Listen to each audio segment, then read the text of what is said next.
Bun venit la Tarot Lovers, etalarea pentru ascendent, lună, soare în Capricorn. Să vedem care sunt energiile voastre și ce avem pentru voi. Ce avem pentru Capricorn?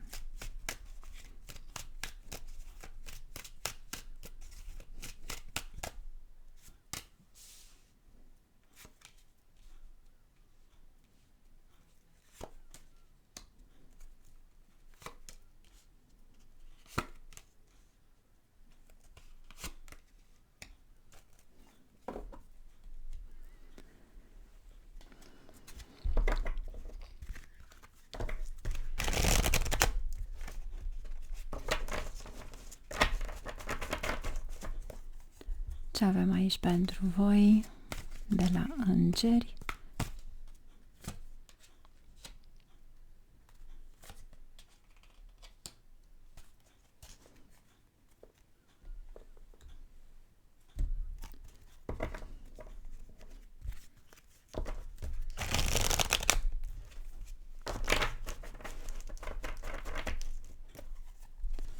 Care este energia voastră?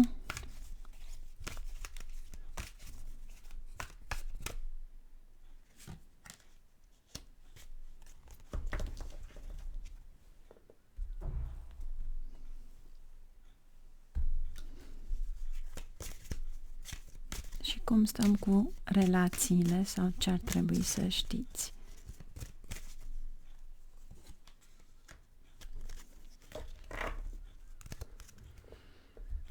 Și începem să întoarcem cărțile. Ce avem pentru voi? Primul rând, voi sunteți în etalare. Diavolul 7 de cupe, moartea, împărăteasa, 8 de bâte și cavalerul de monede.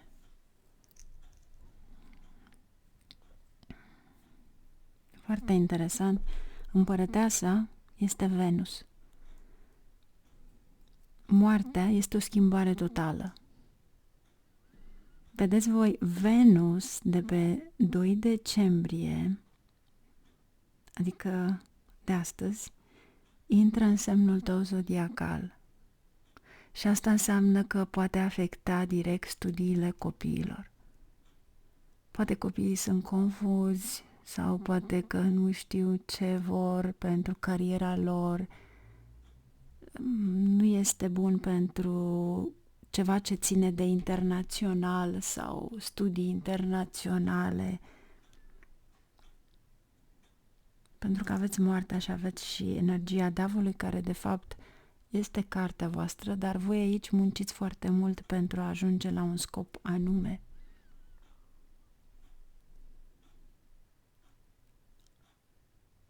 Aici este foarte, foarte multă muncă. Cineva se bazează pe voi și voi munciți foarte mult, iar 7-le acesta de cupe este ca și cum nu vă alegeți cu mai nimic.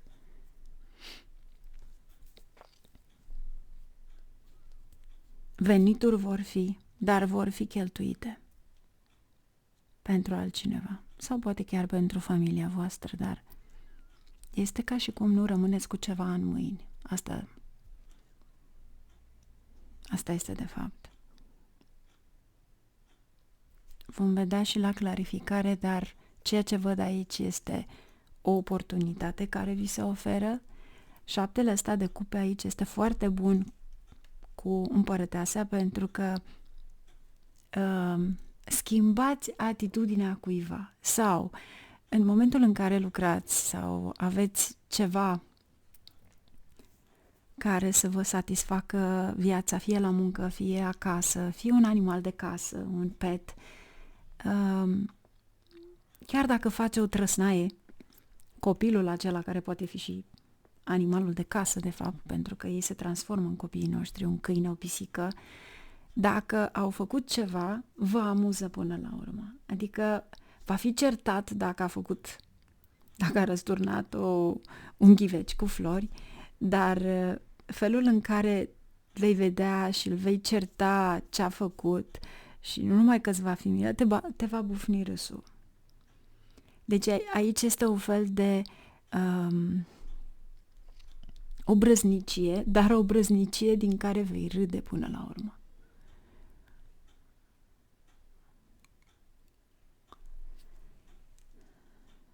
Și bucură-te un pic de viață, pentru că e o perioadă în care vei fi atras să te bucuri chiar de un teatru de păpuși, de joaca copiilor. Asta te va fascina extraordinar. Și pentru tine se va schimba ceva în lumea romantică, pentru că ai diavolul și împărăteasa. Cineva care este atras de tine. Și vei avea vești. Ce avem aici de la îngeri? Roata, din nou roata, deci am avut-o la Fecioară, iar aici 5 de Rafael.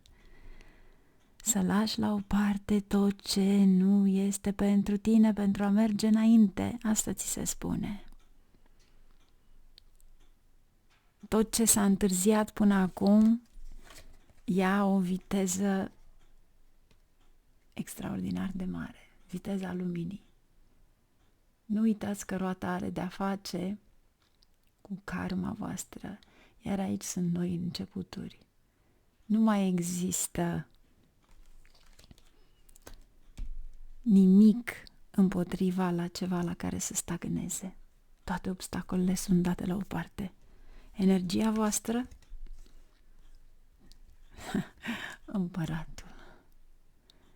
Asta înseamnă să fii superior. Asta înseamnă să iei deciziile tu prin tine.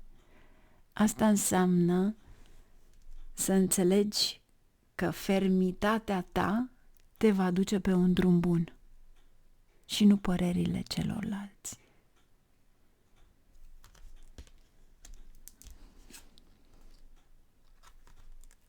Iubește-te pe tine mai întâi.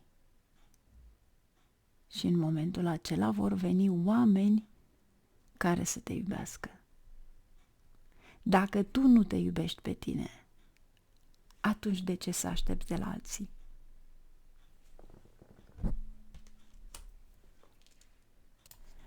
Vedeți voi pe tema acestei cărți foarte multe mesaje de genul fostul meu prieten sau fostul meu iubit poate revine, poate. Atunci când vrei ceva bun în viața ta, trebuie să-ți alegi ceva care este unic pentru tine, așa cum ești tu, un ADN, un templu, o stea, tu, prin tine. Merit mai mult. Și atunci atragi acel ceva care să fii iubit. Dacă tu ceri ceva numai pentru a fi prezent cineva în viața ta, atunci poți să-ți iei un pet ca să-ți țină companie. Deci iubește-te mai întâi tu pe tine. Ce vrea să-mi spun aici? Cartea ta, diavolul. Fii logic, clar, vorbește clar în fața celorlalți pentru a te impune. Moartea, o schimbare, 5 de bute. Nu te pune în situația de a te certa cu cineva, ci pur și simplu termină ce ai de terminat. 8. Puterea. Păi împăratul este în același timp regele, să-i spunem în alt sens, și leul este regele animalelor. Fie vei avea vești, dar orice tip de vestă pe care o ai, te vei detașa de ele și te vei comporta ca un rege. Regele nu se închină la nimeni. 7 de cupe, moartea, ceva care se schimbă, cu siguranță. Am senzația că tot ce ține de fals, iluzie, minciună, va fi scos din viața voastră, pentru că deja aveți moartea de 2 ori, o schimbare mare și regele de săbii.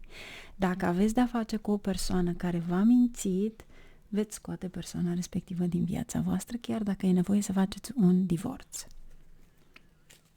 Regele acela de săbii este cineva ferm, care scoate un adevăr la suprafață. Și atunci când taie exact ca sabia Arhanghelului Mihail. Pajul de cupe și împărăteasa. Aici este fie o nouă dragoste pentru unii, dar poate fi și un copil. Aici vorbim de o sarcină. Pentru cei care se aplică, bineînțeles. Cei care nu se aplică, aveți o dragoste aparte către cineva. Dar aici, dacă sunteți căsătoriți, proaspăt căsătoriți, energia respectivă este a unei mame. Aici este sarcina. Cavalerul de monede, 8 de spade. Vă este teamă uneori, dar trebuie să ajungeți acolo unde ar trebui să ajungeți. Iar aici am senzația că dacă este vorba de o sarcină, este o sarcină care poate ajunge la o detașare, să-i spunem într-un cuvânt frumos.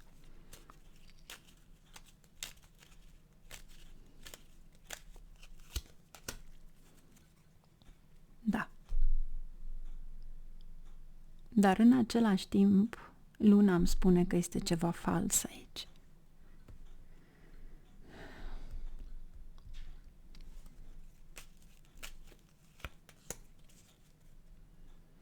Parcă ești pus într-o situație neplăcută. Roata, lumea, un capitol care trebuie să se încheie. Veți aștepta vești. 5 de Rafael, Arhanghelul Mihail.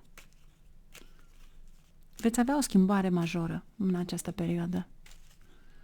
Și încă ceva, deci încă o dată vă spun, îmi sare pur și simplu în ochi regele acesta de săbii, să nu aveți probleme cu oameni guvernamentali sau oameni suspuși, superiori, genul acesta, pentru că aici se ascunde ceva, iar aici este ca și cum ar fi un complot împotriva voastră. Împăratul, dacă eventual imaginea împăratului aici este a șefului vostru, să nu credeți absolut nimic pentru că se folosește de voi. Aici este cavalerul de bâte, este cineva care nu-și ia nicio responsabilitate. Orice ați face voi va fi pus pe seama voastră, voi vă veți face treaba, veți lua bănuții, plata respectivă, dar onorurile, bineînțeles că va fi a șefului, nu al tău. 6 de monede, cumpărăți un cadou, meriți. În momentul în care tu îți cumpări un cadou, înseamnă că aduci ceva extraordinar, te pui în valoare. Niciodată să nu vă blamați voi pe voi, niciodată să nu spuneți că, știu eu, să folosiți un jargon urât împotriva voastră, niciodată. Că asta înseamnă că voi singuri vă diminuați. Și când este vorba să vă cumpărați ceva aici, poate fi o primă, dar poate fi ceva la care voi vă gândiți să faceți cadou la altcineva, dar valoarea acelui lucru poate fi pentru voi, pentru că voi sunteți cei care lucrați. Învingeți pentru că trebuie să învingeți, dar veți munci foarte mult. În această perioadă voi veți munci foarte mult. Singurul lucru care vi l-aș spune în următoarele zile când vor fi sărbătorile este: stai acasă și te odihnește. Vei munci foarte mult.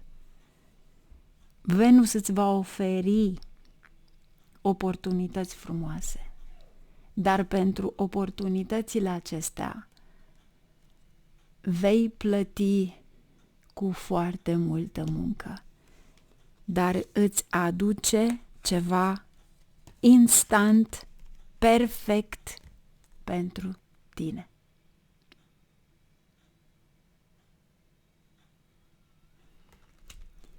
Numai bine, la revedere!